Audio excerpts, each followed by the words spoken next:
Welcome and welcome back to my terrain fiber friends. I am so happy to be back. It was a wild ride, holidays, come back from the holidays.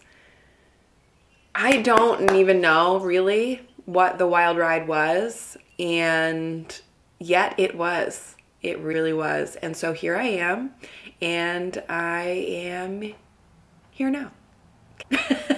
Anyway, I'm Kelly from Terrain Fiber Talks. I feel like I just said that again. My brain, excuse it. But here we talk about yarn.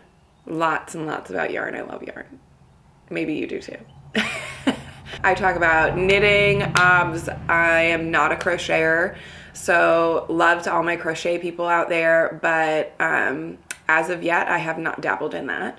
Just fiber in general and the land care that comes with the fact that we knit with an agricultural item like sheep usually, but alpaca, mohair, all of that wonderful, delicious stuff. It all comes from animals, and there's a land care component to that is big on my heart. And also, I have been taking you all through the process of starting a yarn dyeing studio. My husband and I are starting, so Terrain Fiber is going to be a yarn dyeing studio. We're going to use all American yarns from American farms. And yeah, I have been taking you guys through that, what it looks like starting a business while being a stay-at-home mom that's homeschooling. Let me tell you, it's a trip. Anyway, that's what we talk about here. And I would love for you to join me if any of that sounds really good to you. Also, sorry, the light is changing a lot and the windows are open. So you're gonna hear cars, but also birds. So that's nice, right? Maybe also dogs, because my dogs are outside. And the light is just changing a lot. So bear with me. But anyway, if any of that sounds good to you, like and subscribe, please. It really helps my channel. It helps make a bigger community, and that's really what I'm stoked about, is just like the back and forth between me and you, me sharing, you sharing, it all being just a lovely atmosphere here. That's what I would love. So today I am going to talk to you about the project that almost did me in, friends. It almost did me in. My hand hurt for easily a month afterwards. But before we get into that, so today I am incorporating timestamps into my video, so you can skip to any part that you would like to listen to. I'm going to start with some Terrain Fiber updates. So that's my yarn dyeing studio. I'm just quickly gonna run through what's going on there just to keep you in the loop. Then I'm going to dive into that project, the project. And then I'm gonna finish up with just, I only have one finished object between me and that project. Like I said, my hand hurt a lot. And then what I'm knitting on currently. And that's it. We're gonna hopefully have a quick video today. Hopefully. Let's do this. But like I said, timestamps, so if only part of that sounds good to you, friend, choose the part you like. Skip ahead, do your thing. But to start with, Terrain Fiber, where are we at? I had big in the beginning. I was like, we're gonna start this by the beginning of the year. It's gonna be like right after, maybe February, and then it has just, the timeline has slipped. And it has slipped not because I don't care, but because I do care. And I've gone into that in previous episodes. But what we're currently doing, we've been working with a local artist. We're just outside the Asheville area in North Carolina. And we've been working with a local artist. His name's Wyatt Grant. And he does very folk art type of stuff. Look him up. He's dope. But he's making our logo, and it's been such a wonderful process. I highly recommend him. He is so cool. So that's been a process, just going back and forth with him on making it what feels right for what we want to do, and we're there, friends. I'm getting the final iterations next week, and I've also been building out the website, and I have built out many websites in the past, but I've been stuck for some reason. And I think it's because, like I told Ryan, my husband, I feel like I need the logo to understand which way I'm going with this website. And that proved to be totally true, because what I thought I wanted when it came to the logo is not what I really wanted. And so now that I know where it's going, I think we've got direction. I've got most of the website built out, but it's just like details. And then, so I've got to do that. If you care, like I said, I'm sharing details. So I'm building it on Shopify. If you have questions about why I did Shopify versus Squarespace, I would be happy to answer those. And so if you have any questions about any of that, I would be happy to field them. Just let me know. But that's basically where we're at. I'm dyeing some yarn this weekend. Woo woo. I've got a color palette that I want to work with. I'm really stoked on it. I already showed you the yarn we're working with. We're going to launch by the end of April, beginning of May, but I'm only telling you this because, again, I want to take you along this process. I am holding that loosely because starting a business while also trying to maintain a semblance of balance while I've got 2 kids. Ryan works a full-time job. I stay home with the kids, and I'm homeschooling with my oldest. Obviously, my youngest tags along. It's just a lot, man. And I want to be present with them and also not be angry at them all the time, which is what happens when I try to get stuff done for myself. It's just, man, kids just, they shake things up, you know what I mean? In a good way and in a hard way. And I am not willing to sacrifice these moments with them to push something forward faster than it needs to go. And honestly, I'm really glad that it has taken the time that it's taken, because I think the concept of this business and the brand behind it, to me, the brand is the visual representation of the feelings that I have behind the business. So it's like my feelings come to life, right? And it has taken this time to really flesh those things out. And so I'm trusting the process, man, as best as possible, okay? Yeah, so those are my thoughts and feelings as I'm working through trying to launch a business that I really care about, while also being with my family and not compromising there either. And yeah, it's like a mess in that it never feels like I'm doing it right. Definitely haven't like found that groove, and I don't expect to. I feel like this is just messy, but I care about it all, and I want to wade into that mess. And so I'm gonna do my best. I'm gonna do my best with it. So anyway, that's the quick update on Terrain Fiber. I am going to try to start to be more present on Instagram, as in like I'm gonna post maybe once a week and some like things that I'm doing or whatever. I don't love Instagram. I actually kind of hate Instagram, and I've been off of Instagram mostly for a couple years now. But I do feel like it is a good place to get to know fiber people and yarn people. I also have a newsletter on Substack. Both of those will be linked. Okay, let us get into it.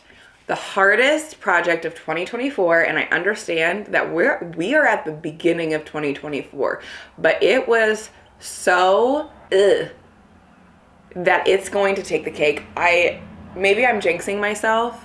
You probably know that I'm jinxing myself, but this was a chore, friends. A chore I was happy to do, but a chore nonetheless. So one of my best friends came up to me and she was like, I had made her first son a quilt when he was born. Her second was on the way, and she asked me to make a quilt for her.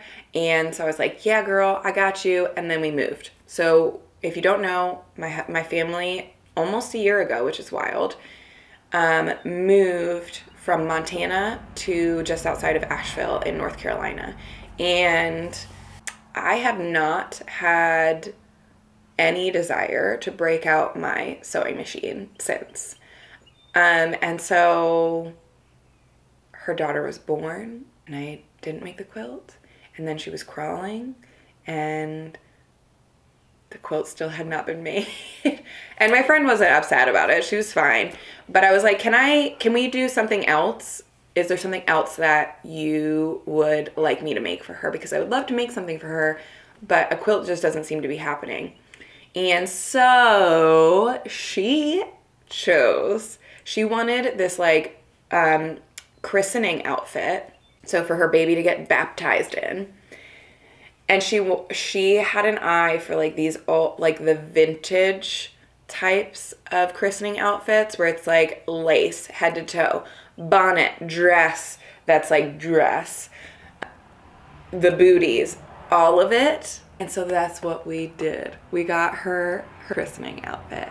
And so the dress isn't like some of those vintage outfits, they're like, I mean, adult sized. You know, it's like goes way past the baby's feet. This did not do that, thankfully. But honestly, I was like, yeah, that should be fine. She was going to be about like 8 or 9 months when she was going to be wearing this. So I was like, how long is it going to take? I gave myself a month. That's plenty of time, right? For me, and the way that I knew that I made things, plenty of time. Wow. The pattern that my friend picked out is called Hushabye Baby Christening Gown by Margaret Jones. It's a beautiful pattern. The lace pattern is gorgeous. I do feel like Margaret Jones, this is more of like an old school pattern. Not a lot is explained, which is fine. I was able to like figure things out. The main issue that came up for me was that I am almost positive that the cast on number of stitches was 100 stitches off. 100 stitches off, friends. I'm pretty sure I don't have the pattern with me anymore because I gave it all to my friend. She wanted to make like a little collage book or whatever for her daughter. But I'm pretty sure it was 280 stitches to cast on. You're knitting from the bottom up. So you knit the skirt first and you don't do any decreases until you get to the waistband. I'm not going to get too far into it because I don't want to like, it's a paid for pattern. I'm pretty sure, well, I probably shouldn't tell you how many, but anyway, I'm pretty sure it was 280 stitches, which is like shawl size, right? Like I saw that number. I was like, for real? Okay, maybe we do like, I don't know how this all works out, right? I should have added up. Like I should have done the math beforehand and made sure everything looked good. It would have saved me a lot of time because once I got, it should have been 180 cast on stitches because once I got to the waistband, it was 180 or it was 100 stitches off for the bodice. I was like, this is not computing. In hindsight now makes sense because as I was doing the skirt, I was like, woo, this is taking forever. Why is this taking so long? Because I was like, this should be like, I should be way done with this by now. And it took me, I think it took me a straight 2 or 3 weeks just to do the skirt. I'm having flashbacks because it was so many stitches. Fortunately, I was able to just decrease aggressively before I started the waistband, so it just looked more gathered and it looked beautiful. I'll make sure to put photos up. I also have a video. I'll put up the video now that I recorded because I don't have any of this stuff anymore. So I recorded a video before I brought it down to my friend with the dress and the booties and the hat. And so you should be watching it right now. Okay, so, I have to do this really quickly. I came out on my deck so I could avoid children. Also, it's nice out. I am headed to my friend's house in Atlanta, and I just finished the project of all projects. And before I leave, because it's a gift, before I leave, I had to get it on camera. there's the dress, sleeves, dress. There's a button band in the back.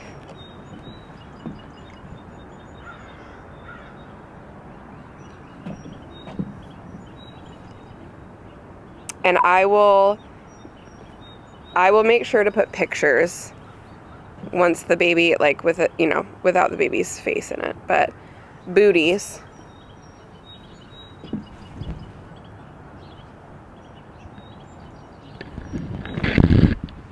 And bonnet.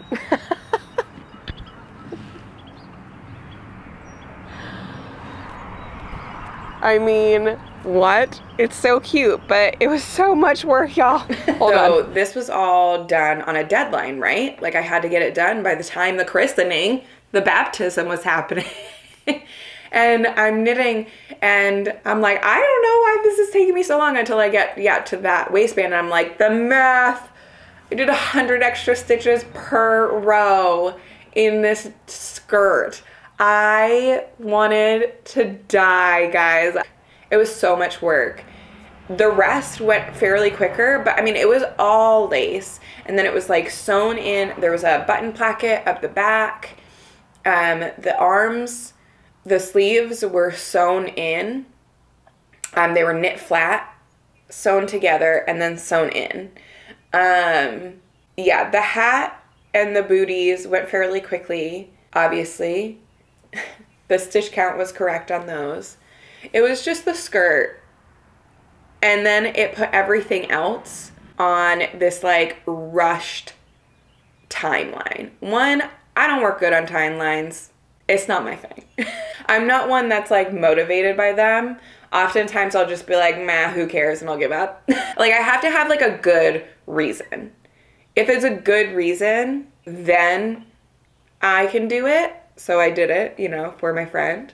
But if it's just like a made up timeline or like a timeline that I just like put on myself, it's not motivating at all. So anyway, that's the saga. That is the story behind the project that almost killed me. Okay, so some details on this project that I haven't given you yet. I said it's Hush by a Baby Christening Gown by Margaret Jones. It looked beautiful. So if you do want a christening gown pattern that is very vintagey looking, I do think that this was really awesome. So I definitely wouldn't recommend it for a beginner at all, not even a little bit. But if you feel comfortable with a pattern, if you've done some amount of lace before, you do have to really pay attention so that the pattern all works out together. So because it builds on itself, right? So if you are one off, the pattern's not gonna look good. It's intermediate at least. But if you feel comfortable with all of that and you just want a beautiful christening gown or baptism gown, something that is an heirloom item that can be passed down in your family or in someone else's family, I'd say go for it. It turned out beautiful. I used Green Mountain Spinnery Meadow, and I actually don't think it was Meadow. I don't think they carry Meadow anymore. Their website sometimes doesn't have correct information, but it was a fingering weight mix between fine wool and mohair. I think it was 70% wool, 30% mohair. Because the pattern just called for a fingering weight. It didn't give any more details about the yarn than that. The yarn that I chose was definitely a thicker yarn than what the pattern wanted based off of the gauge swatch that I did. And so I'm pretty sure the pattern called for a size 2 and 3 needles. But I ended up using size 0 and 1s, which I think also contributed to why it took so long. Yeah, so those are the details on that. I started it January 15th and I finished it February 9th. So it was just under a month. And y'all, I knitted as much to all day as I could possibly do while still like not entirely neglecting my family. My hand is just starting to feel better after that. I knit so hard. I knit so hard. But it finished, you saw the pictures, and it turned out beautifully. So there is the saga. I said I didn't want to do lace anytime soon, but I actually have my eye on a lace shirt. So, so yeah, I think we're almost there. We're almost to the end. Finished object, my only finished object since February is this Pearl Soho classic ribbed hat. I was making this for myself, and in Knotty Pine Fiber yarn is her DK weight yarn. I will put it down below, the color and everything, or I'll put it up on the screen and put it down below. I think it's a 4-ply yarn. It was nice to work with, very bouncy. This pattern is classic. It's free, and it was very easy, very mindless after the lace debacle, and it was very enjoyable to knit on. And so I knit this for myself, but you know, I was thinking Montana winter, but I am now in North Carolina. I am in the mountains in North Carolina, so spring is spring, it's not summer. But I am not a huge hat person. Like, why? I don't know. I just wanted something easy and simple. And so I actually decided to just give it to my husband because he wears hats all the time and I don't. And now that it's going into like warmer weather, I won't really be using it. But we've kind of been both using it. So I love this color. This color is amazing. Oh, this is, so Knotty Pine Fiber, not all of her stuff is American yarn, but some of it is. And so this base is from sheep in Wyoming that were milled at a mill in Wyoming, I believe. So that was cool. And yeah, I really like the color and it looks really good on my husband too. So say it was a win-win. Love it. I will definitely be making more of these because they have like 1,000 sizes. 1,000. But this one fits both my husband and I. I probably would have preferred it a little bit tighter on me. But it works. And yeah, my husband wears it all the time. So hooray. And then what I am currently knitting on is just, I'm gonna butcher this. And that's just what it is, okay? It's the Yoon Sweater by Anne Fiscum Sunday. I'm gonna stop there. I'll put it up, I'll link it. I've got it up on the screen. I did not pronounce that right, but you know what I'm talking about. It was the nicest thing in the whole world. My friend that I made the christening gown for, her brother lives in Norway. He married somebody from Norway and they have a farm in Norway, which is super cool. But they were traveling to the United States, and my friend had been talking to her sister-in-law, and her sister-in-law was like, well, do you think she would want some yarn from Norway?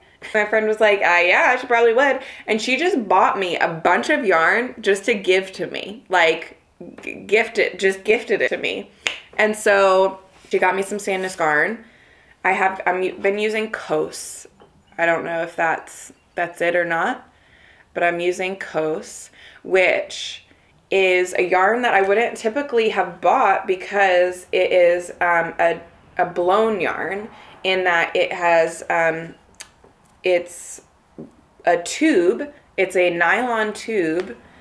I don't know if you can see that, but it's a nylon tube, and then alpaca and a little bit of wool. I think it's, let's see here. It's 62% alpaca, 9% wool, 29% nylon. And the nylon is the actual tube material. So it was cool to get it gifted to me and to try it out. And I thought this would be a delicious sweater to make it in. I really wanted something just to like throw on around the house. And for anybody who has used this yarn before, let me know, does it hold up? I'm curious to see if the nylon tubing makes it more durable. Or does it peel just the same because it's not twisted? Do the fibers come out really easy of the tube really easily? I don't know. So if you know, let me know. I want to know. But this is where I'm at so far. Okay, that's the back. I hope you can see. That's the front. So I've got the front. There's a nice split hem in this. And I'm almost done with the back. I haven't folded the collar yet, but I will. And then I just have the sleeves to do. But look at the ribbing. How fuzzy. It's so fuzzy. And I like alpaca. Alpaca doesn't bother me. And this is going to be a cozy AF. Like, I know I'm going into summer in North Carolina, but I run cold. Like, I'm cold all the time. And I'm probably gonna wear this for a while still. So I'm knitting hard, trying to get it done so I can wear it a lot. But I just love the split hem on this style sweater and the long ribbing. It's just such a cool style, and this will be my first time doing a folded down collar. So that's that. Knitting on size 8 on my Luca interchangeable needles. And yeah, so that's about it for today. I am thinking of doing a spring inspiration video next because I'm vibing on some warm weather knits.